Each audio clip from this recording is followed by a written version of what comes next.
size yesterday, to the point that the lab manager texted me. So make sure we're wearing our goggles when we have to. Make sure you have a procedure sufficient to conduct the experiment, and pre-lab questions are completed. We know we have a quiz on Friday, and hopefully you saw yesterday, but just in case you didn't, the quiz 9 topics went up. So you're going to need to use the root mean squared speed equation, of course it'll be given, to determine either the molar mass of a gas or the temperature of a gas. Everything else is given you, meaning you have to rearrange it to solve for something else besides root mean squared speed. You're also going to have to review or understand how rates of diffusion differ for different gases. Remember, there's really difference in molar masses. Then you're going to calculate the heat capacity. We're going to cover that today. And in addition, in that question is understanding the difference between exothermic and endothermic. And then you're going to use specific heat to calculate heat, which we're going to cover today. In addition, in that question, you're going to have to understand the difference between exothermic and endothermic. Are there any questions about that? Good? Did you all see it yesterday? Somebody saw it? Yes? So as far as exothermic, it's when heat is exiting the system, so you're going to feel the heat on it, correct? I'm not saying, what if just a little bit of heat exiting, but necessarily feel it. I don't want to say, yes, you're always going to feel it. As far as giving out heat versus bringing heat, Yes. bringing in the Yeah, the straws get colder then. yeah, Okay? And giving off the straws get warmer. yeah. And there's you will feel it part, but I understand what you mean. Yeah. Any other questions? Okay. Going back to our list here, we know we have an exam on Thursday, November 20th, 5:30 p.m., 60 minutes. Most of the students in lab 162. Section 5.6 through probably somewhere in chapter 8. We do have the lecture activity problems for section 6.5 listed there, along with Moodle problems for 6.5. And something that happened in Monday's afternoon lecture is there is a request to move the Moodle exam due date. So it has been moved to Monday. One student had asked for Sunday. It's like, yeah, but what if your weekend gets away from you and you forget? This way, Monday I'll be able to remind you again, which means on Friday we will have our complete list. Be careful about working ahead for this and the next assignment. The assignment was put together by somebody in the past who talks faster than me. I can't get through all the material, and we just can't keep bumping due dates. So we will not have all 100 assigned. Okay, enthalpy is something we're going to probably talk about on Monday. I'm not going to have you have that due that night. So the end of Friday's material will be our list, and it won't be all 100. Okay, so we'll have to complete list on Friday. It really kind of tells me where we end up today and what I put out on that list for Friday, and we'll know that again. We move the due date till Monday, and I just forgot, but I just updated this little reminder that's in the week module as well, and probably going to duplicate it for next week's. Are there any questions about that? I know changing things messes with some people's heads. Well, mine was one of those. Okay. We're going to get started with our 6.5 material as soon as I leave Stephen View. So it works right upstairs in my office. It's kind of nice that we had a break of a day to do these reviews. You know, sometimes we come across reviews and we just talked about them. So our first review is number 1, page 194. What is heat? Remember, heat is the transfer of thermal energy. So we're having energy moving. Remember, we don't know the absolute content of that energy, but we can tell how it's moving. So again, heat is the transfer of thermal energy. And we have a review about a state function for number 2. A state function, remember, is a property of the system that is independent of path. Is heat a state function? No.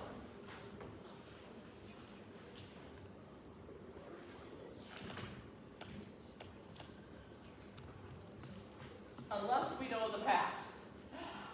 Starting Friday, we're going to talk about a type of heat that can be classified as a state function. Okay, that's called enthalpy. But in generic terms, unless we know the path, we can't call it a state function. I mean, there are 2 possible paths. One path is a constant volume transfer of heat, and another path is a constant pressure transfer of heat. And without knowing which path is being taken, you can't call heat a state function because it would be dependent on which path. Once we do know the path, then we can call it a state function. Any questions before we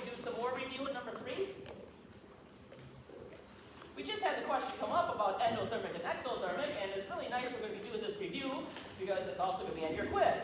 So number 3 is built as a table. I'm not going to draw the whole table out. On the top, you have endothermic. And that is system, gains heat, transfer thermal energy from the surroundings to the system. You have that type for you, but if you think of just a simple box diagram, with inside the box is your system, outside the box is your surroundings. If we have endothermic, heat is going into our box, which means the heat is being added to the box. Q would be greater than 0 for the system. The temperature is also going to increase if we're adding heat to our system, so our final is greater than our initial. I did write the initial. Our final is greater than our initial, and therefore the change in temperature is greater than 0. It gets warmer. For our second review, we have exothermic. For exothermic, the system is losing heat. We have a transfer of thermal energy from the system to the surroundings. So in terms of your simple box diagram, with again, inside the box being our system, outside being our surrounding, we have heat that is leaving the system. And if there's a lot of heat nearby, yes, you will feel that. The system is losing some thermal energy, so Q, your heat, is going to be less than 0. It's going to be a negative number. And that means that our system is cooling off. The final temperature will be less than the initial temperature, or the change in temperature will be less than 0 or negative. It will be going down. We're going to first focus on the types of calculations we can use to determine the heat transfer, and then we're actually going to focus on the experimental apparatus that is used to do that after a nice practice problem. Any questions before we do that? Move up a little bit. I'll try to keep those two on there for a little while. Right near the bottom of the page is number 4. How do we quantify heat for any system? This is actually called heat capacity, and please note the variables do change depending on source, meaning different textbooks, even websites could use a different variable. Our textbook uses a capital C for heat capacity.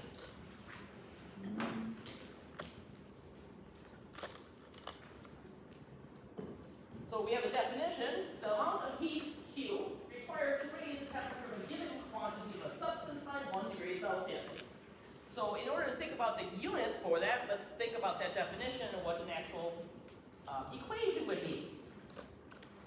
Our heat capacity is equal to the amount of heat Q required to raise the temperature of a given quantity of the substance by 1 degree Celsius. How much Q do I need to change temperature? Now that we have our Q and our delta T, we can think about the units. Our unit for heat is the joule. We could either use Celsius or Kelvin for our temperature. I want to talk about the joule a little bit before we talk about why we can do either one of these. Do we remember 8.314 kilograms meters squared per second squared per mole per K as our R value for root mean squared speed, right? Well, this is also equal to 8.314 joules per mole K. Meaning the joule is a derived unit. You remember that way back when we looked at that slide, the little table of our textbook for SI units, and we thought about the SI unit for volume being meters cubed. And it said, often we'll have a bundle of units, and they just label it with a letter, and that would be a derived unit. So the joule is one of those derived units. So it is technically in SI values, kilogram meter squared per second squared. It doesn't really tell you it's about heat though. So I think that's why they bundled them together and gave it its own variable of J. Now why can we use degrees Celsius versus Kelvin? Anybody have an idea? What's the difference between the two scales? I'll go back to chapter 1 again. The 0 point was different, right? That's why we have to use that 273 to go back and forth between the two, but the step size was the same. This is a change in temperature. Imagine if we go from 0 degrees Celsius to 100 degrees Celsius. What would the change in temperature be? 100, right? Final minus initial. 100 minus 0 is 100. Well, if we go from 0 degrees Celsius, which is 273 Kelvin, up to 100 degrees Celsius, which is 373 Kelvin, what's the change in temperature? 100. Because the step size is different, it's like, the step size is not different, and only the 0 point is different, we can either use Celsius or Kelvin. Note, in a Moodle question, what if they asked you, what is the heat capacity of some substance, and they give you the heat, they give you the change in temperature in Celsius, but they ask you for units of joule per Kelvin. They're really just kind of testing to make sure you know it doesn't matter. Don't convert the Celsius to Kelvin and then subtract, just subtract the Celsius, it's perfectly fine. Because the step size is the same. Any questions before we go on and look a little bit more at this equation? So if you go to the next page, I don't have a slide yet. I actually want to rewrite our equation so it's down here farther by us. And the more common way you're going to end up using this is Q equals C times the change in temperature. And I'm circling that, which means you're going to be given that equation. It'll be given to you on Friday. If you have to calculate heat capacity, you just have to rearrange it back. But this is very useful for part B at the top of page 195. What is the relationship between heat capacity and change in temperature? We're assuming that Q is staying constant. What's a multiplication of variables mean? Inverse or direct? Inverse. If we have to have a constant Q and we have a substance with a higher heat capacity, that means there has to be a smaller change in temperature.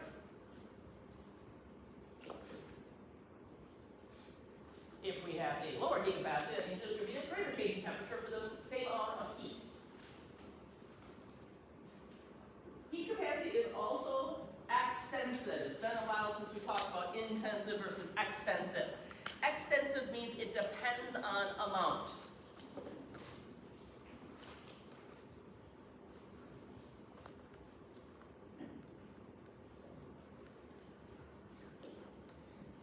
And I like to use an example that most people could relate to. You have 2 pots of water. You put it on your stove or your induction eye, whatever you have. I use induction eyes, and I set it to the exact same setting. One pot's big and one pot's small, and they're both filled with water. Which one's going to get to boiling first?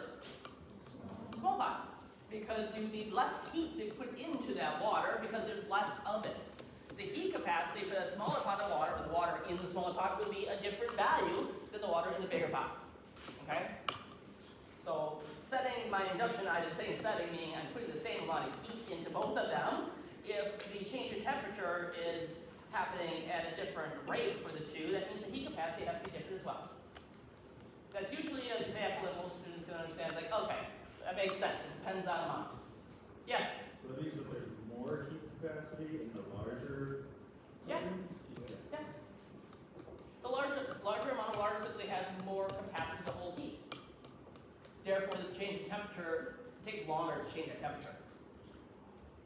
We're going to do an example which doesn't really emphasize this until we do the next example after that. Then, oh, now that kind of makes sense. Our example is simply calculating a heat capacity part D. If it takes 2,220 joules of energy to raise the temperature of a body, and no, this is not a body, this is just something, by 10 degrees Celsius, what is the heat capacity? C equals Q over delta T. This is simpler than most questions you would get. We're given the Q, 2,220. We're given actually the change. We don't have the 2 temperatures to subtract. But remember, if you have 2 temperatures, it's always final minus initial. So we're just taking our 2,220 divided by 10, which would be 222 joules per degree C. We're going to use that in another example. So that's why I wanted to top of the new page. Any questions before we talk about another way we can quantify heat?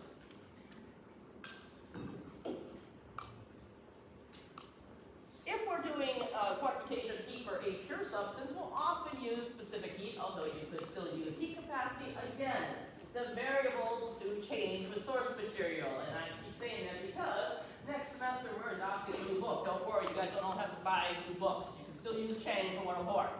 We're redoing lecture activities with double sets of page numbers and stuff. But it's going to take a while. But the new book actually uses C, a small c, and it uses a big C for heat capacity, which I think is more confusing. Specific heat, S kind of tells you the S specific. So our specific heat is defined as, oh, I forgot the S, sorry.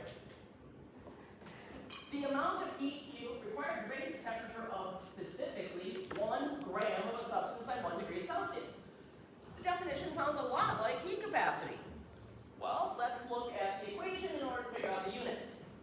We get the equation by looking and thinking about that definition. We have the amount of Q required to raise exactly 1 gram, so we have to divide out the mass. Let's say we had 10 grams. We divide by that 10, we get it down to 1 gram, right? And then we would also think about our change in temperature. So specific heat equals Q over mass over change in temperature. As terms of our units, we know now that our Q is the joule, mass SI is grams, and the change in temperature could either be degrees Celsius or Kelvin. And again, because the step size is the same, we could use either one of those units.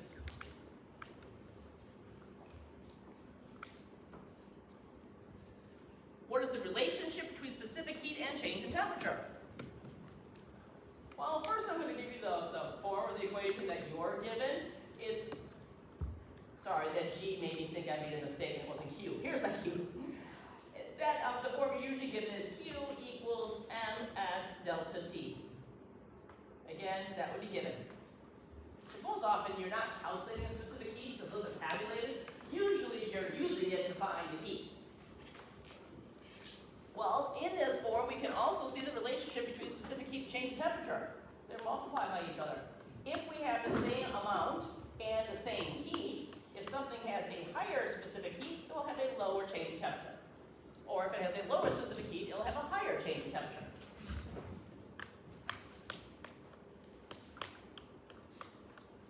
From the definitions alone, we can see that heat capacity, yes, I didn't see the hand. So the amount of mass doesn't affect the higher or lower as far as. We're saying with a constant mass and a constant Q.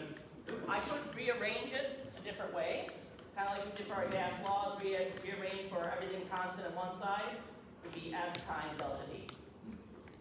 That's not the form you'd be given, the one in the circle is the form you'd be given. So you're assuming everything else is constant, just like when we did our gas laws. We can only look at one variable changing the other. That's a good question. Usually comes up. From the definitions alone, we can see that these two things must be really closely related to each other. The only difference is one has mass in it and one doesn't. Part C, what is the relationship between specific heat and heat capacity? S equals Q over M delta T. C equals Q over delta T.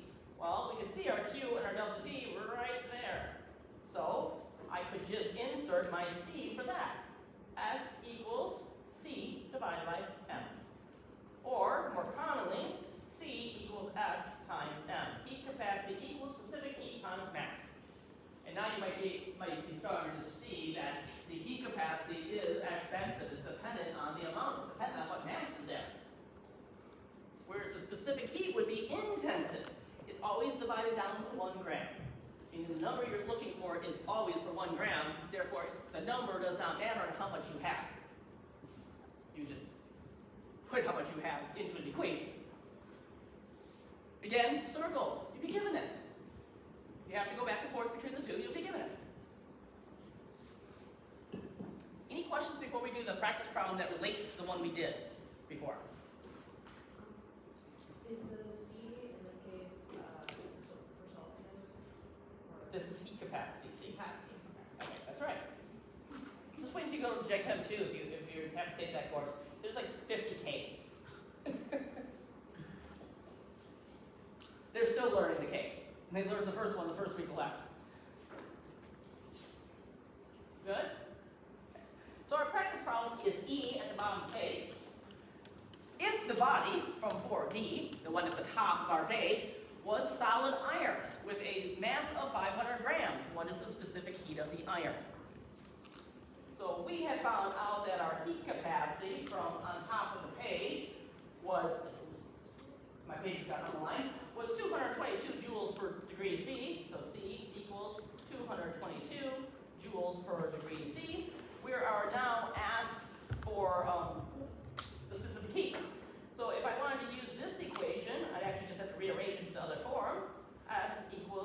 divided by mass.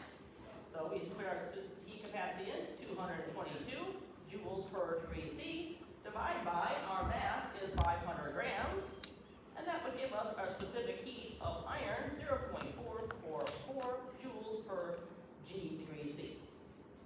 And hopefully now we can clearly see that if we had a different mass of the iron, we would have had different heat capacity, but we always had the same specific heat. And notice our units tell us the equation. I give it because you're Gen Chem 1, but in future semesters you probably wouldn't be given the equation for specific heat or heat capacity, because as long as you have one given to you with units, J is Q, G is mass, degree C is change in temperature. It kind of gives you the equation.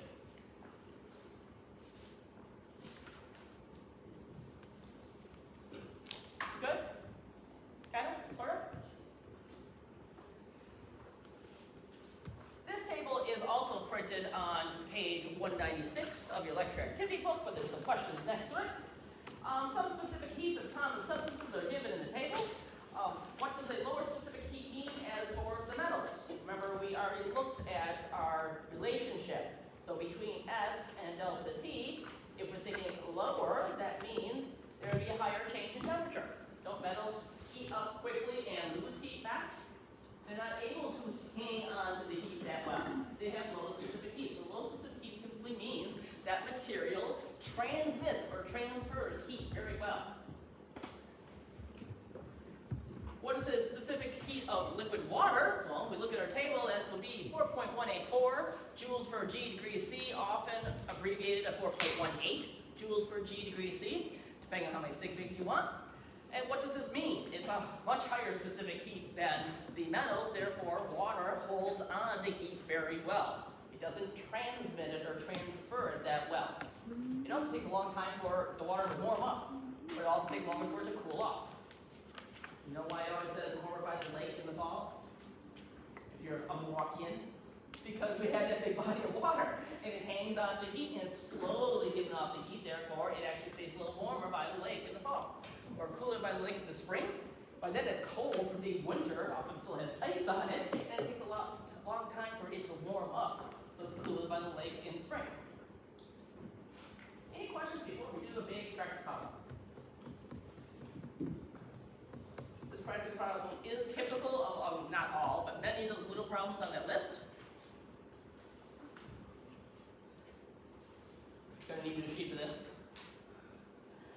So, we're asked, what is the initial temperature of water when 1 mole of iron at 550 degrees Celsius was placed into a 1.5 liter water bath, and both substances reach a final temperature of 28.25 degrees Celsius. We're given a specific heat of iron, and we're given a specific heat of water. I'm going to start by drawing a picture. So I've got basically a big beaker. And in that beaker, I have 1.5 liters of water. Into that beaker, I put a mole of iron. We do know that the initial temperature of the iron is 550 degrees Celsius, Ti. We know that the final temperature of that iron is 20.25 degrees Celsius. We also know the final temperature of the water is 28.25 degrees Celsius. We're asked for the initial temperature of water. That's our question mark. Let's make a prediction, and that way we can watch as we do our calculations and help us avoid mistakes. Do you think the iron's going to be giving off heat or gaining heat from the water? Yeah, it's 550 degrees Celsius. So when you put that thing in the water, some of the water starts to boil, right? We're assuming we don't actually lose any of our water in this case. Meaning, the iron is going to be exothermic relative to the water, and the water will be endothermic. Is that still on there? Really close to the top.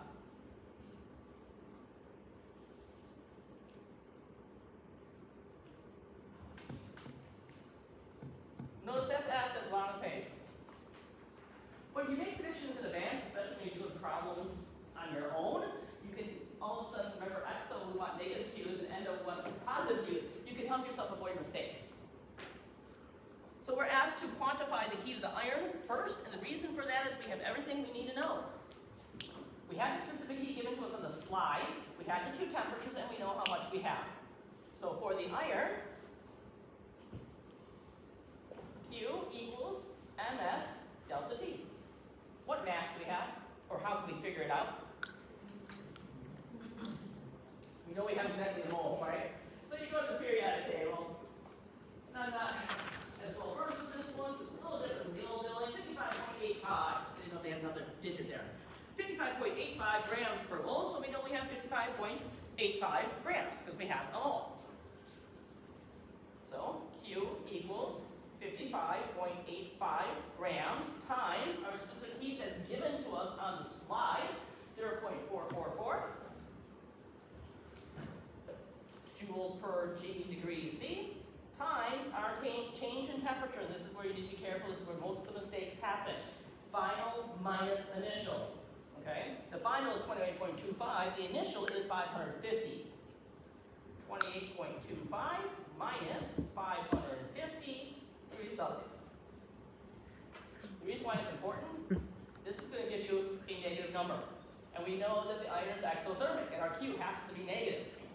That's positive, that's positive. This will end up giving us a negative Q. You turn that around, you have positive. That's why it's good to predict in advance. Q ends up being, for this, negative 12,938 joules.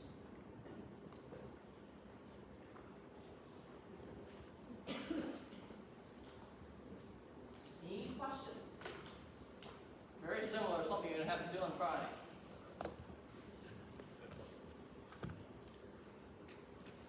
How does this relate to the heat of the water? Water has such a nicely high heat capacity and specific heat that we use water to induce an isolated system. Meaning, for all the problems you do like this, you are assuming that none of the heat is actually leaving the container. We're assuming the heat is transferred between only the two substances involved. Therefore, if negative, I don't like that wording. If 12,938 joules of heat left the iron, how much heat is going to go into the water? 12,938 joules.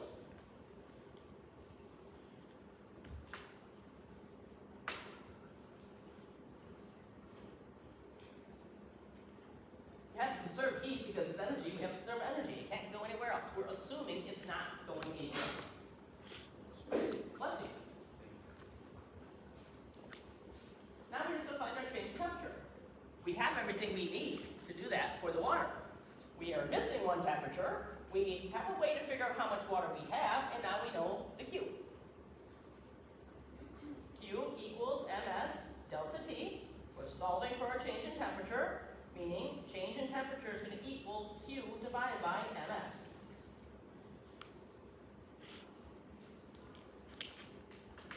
If you're not told the density of water, is there a certain number you should probably assume?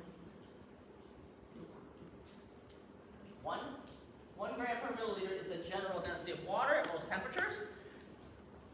If we have 1 gram per milliliter and we have 1,500 milliliters, which came from our 1.5 liters of water, that tells us we have 1,500 grams.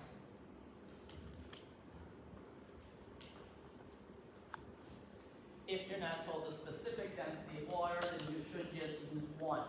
You might have to keep that in your head or write down somewhere for Moodle problems. So let's find our change in temperature now. Make sure, I'm going to move up a little bit. Oh, I know what I can do. I can zoom out a little bit. There, okay, still got there we go. Our predictions at the top. So our change in temperature for the water would be our Q in the numerator, 12,938 joules. Our mass, 1,500 grams in the denominator, times our specific heat, also in the denominator, 4.18 joules per G degrees C. This will give us our change in temperature to be 20.6 degrees Celsius. Was the initial temperature of the water greater than or less than 20.6? Conceptual. The iron gave off heat. The water is going to get warmer. It's being endothermic. So our initial temperature has to be less than 20.6. figure that out, we just remember that the change is final minus initial.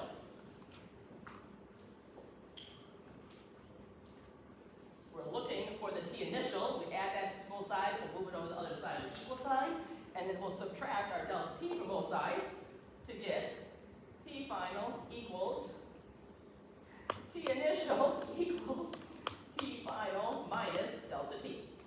Our initial would have been less than the final. And I'm gonna have to give it our predictions, I guess, just to move up a little bit. T initial would be our 28.25 degrees Celsius minus our change of 20.6. Therefore, our initial temperature was 7.65 degrees Celsius.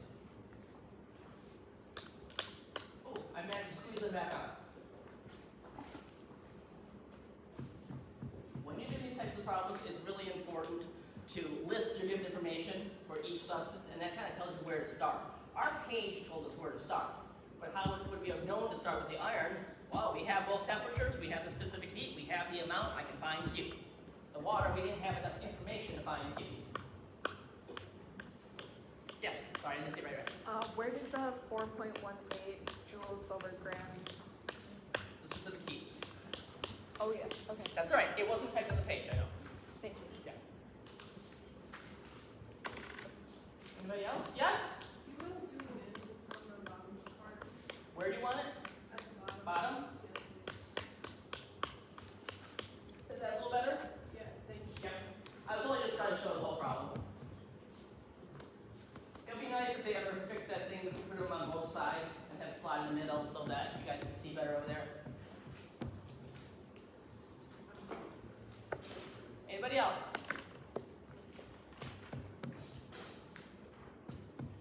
Now we're going to focus on some of the experimental stuff. So we've had the word calorimetry at the top of our slides for a while now. Wrong way. Calorimetry is simply the measurement of heat exchangers. We can do this experimentally in the lab. We're going to talk about different apparatuses. You're actually going to be using one of them. You actually have two labs where you're just going to be measuring heat changes. Using what you know about open, closed, or isolated system, why would it, or how would an isolated system as a calorimeter, a device to measure that heat change, allow for the measurement to be made? This basically was a calorimeter.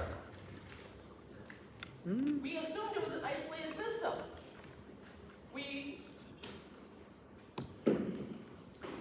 Sorry, that got really messy. That's supposed to say thermometer. We were watching the temperature change for the water. If we assume we have an isolated system, we are assuming our fluid is only being transferred between those two substances. It's not leaving our container. Good? What is the driving equation for calorimetry? Q of the system equals the Q of the calorimeter plus the Q of the reaction. The reaction is within the calorimeter. Your system is the entire thing. We're going to do a little bit of review, but also associate our sign of Q for endo versus exo with what's going on in the calorimeters. So I already have the temperature change, delta T filled in for you on the slide. So for your first row in B, T initial is less than T final, meaning it warmed up.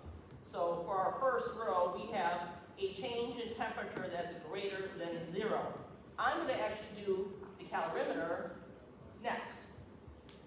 We are assuming we have an isolated system, so nothing's going into or out of our box.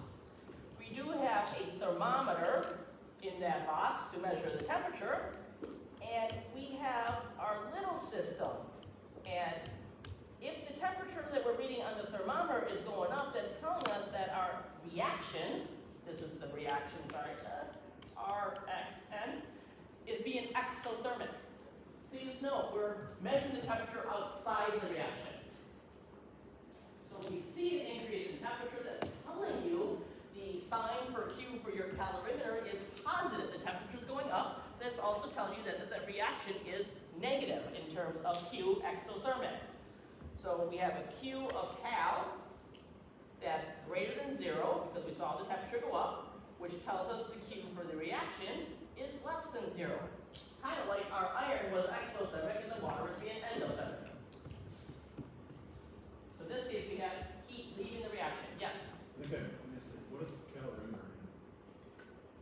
device used to measure heat exchange or heat transfer. So it's the experimental device. Okay? It could have been a beaker of water with some hot air in it.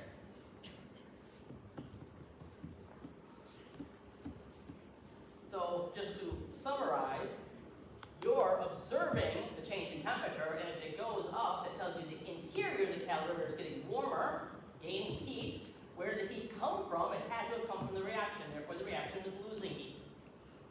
If we have the opposite going on, a change in temperature that's less than 0, because your T initial is greater than your T final,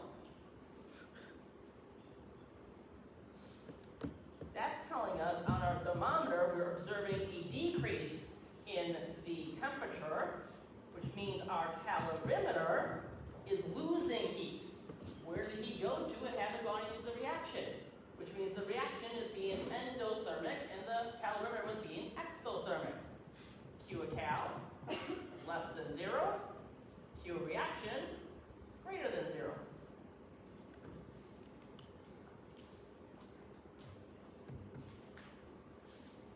Any questions? So you just have to remember what's going on with your reaction is opposite of what you're observing. We're going to look at different types of calorimeters.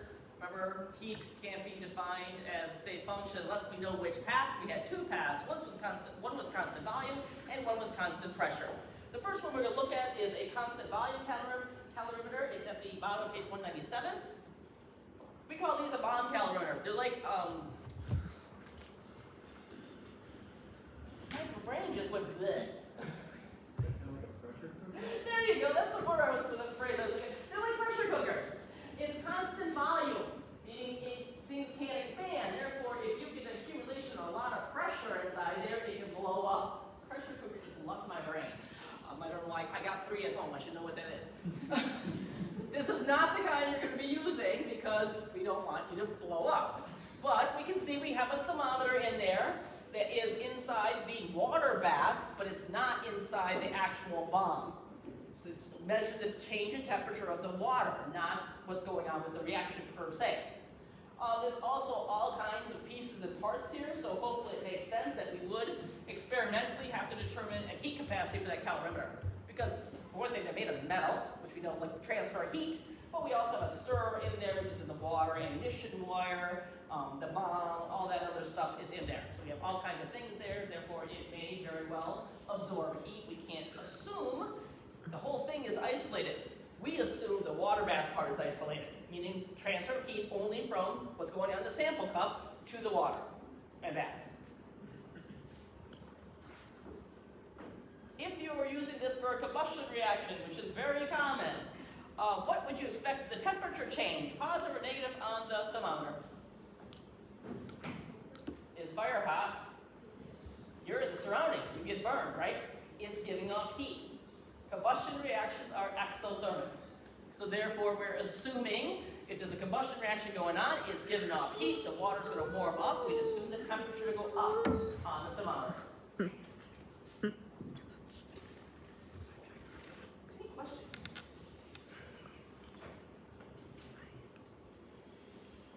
I did assign parts C and D in electroactivities. Part C is calculating a heat capacity for the bomb calorimeter, and part D is then using that heat capacity in Q equals C times delta T. So it's nice, two little nice practice problems. But since you're not going to be using a bomb calorimeter, but you could instead be using the next type, I'd like to spend more time on that type, which is called a coffee cup calorimeter.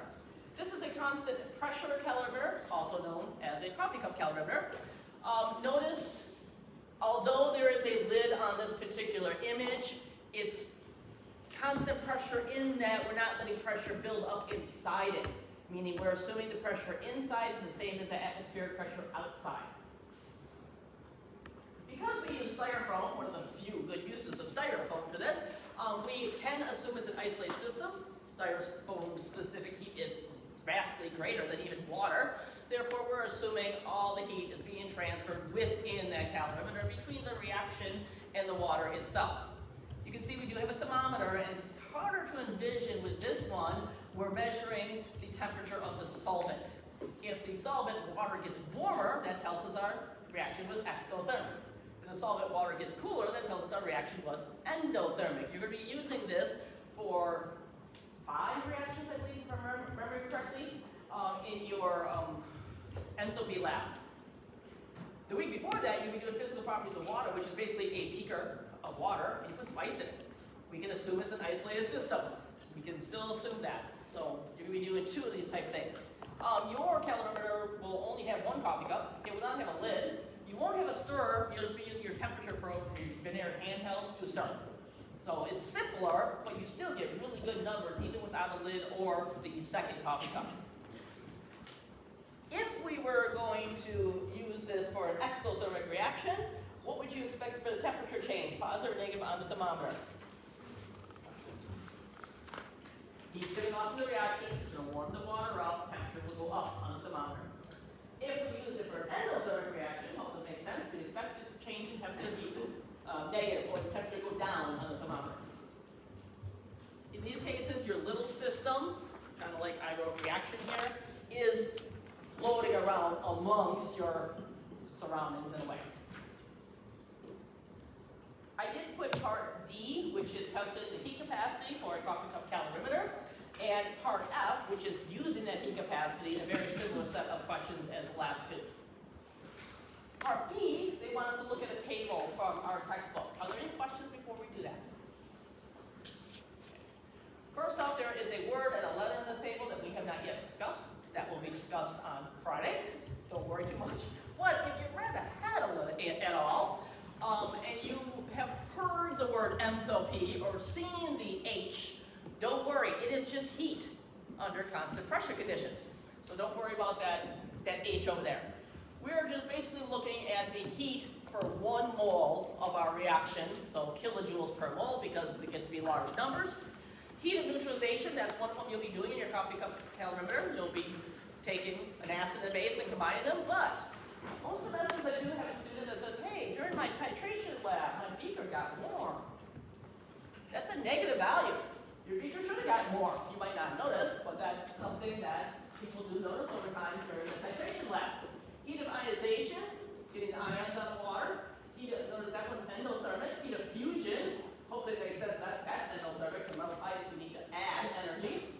Heat of vaporization, to vaporize liquid water and get gaseous water, we of course have to add more energy. And heat of reaction. Now of these, which do you think we could actually do in a coffee cup calorimeter? First one, I said you're going to be doing, right? Yes. Ionization, you could technically do it, but it's kind of hard to measure in a coffee cup calorimeter. Heat of fusion, you could definitely put some ice and some liquid water in a coffee cup calorimeter and measure the temperature change to figure out how much heat went into the ice. You're going to be doing that in a beaker. How about heat of vaporization? Given our coffee cup calorimeters are typically styrofoam, and we have to heat the water up, probably not the best thing to use for in a styrofoam coffee cup calorimeter, but you're going to be doing something very similar to that in a beaker. So that went in. What about the heat of reaction? How hot do you think liquid sodium is? Probably pretty hot since it's a solid under standard conditions. So that one we probably couldn't do in a coffee cup calorimeter. There are other ways to measure them besides just using styrofoam coffee cups. They ask you to think about the types of reactions that you could be used in a coffee cup calorimeter. Do you have any questions? If you look at the next page, that's the practice page. So that's on the lecture activity list as well as is page 201. Notice there's even 2 questions from previous exams on that page. Kind of see what you might see as far as calorimeter goes. Which means we're done with section 6.5. We will look at the beginning of 6.4 before our quiz on Friday. We will define heat under a certain path, but we will definitely not finish 6.4 or chapter 6 on Friday. It is going to continue to next week, which definitely means your Moodle exam will not be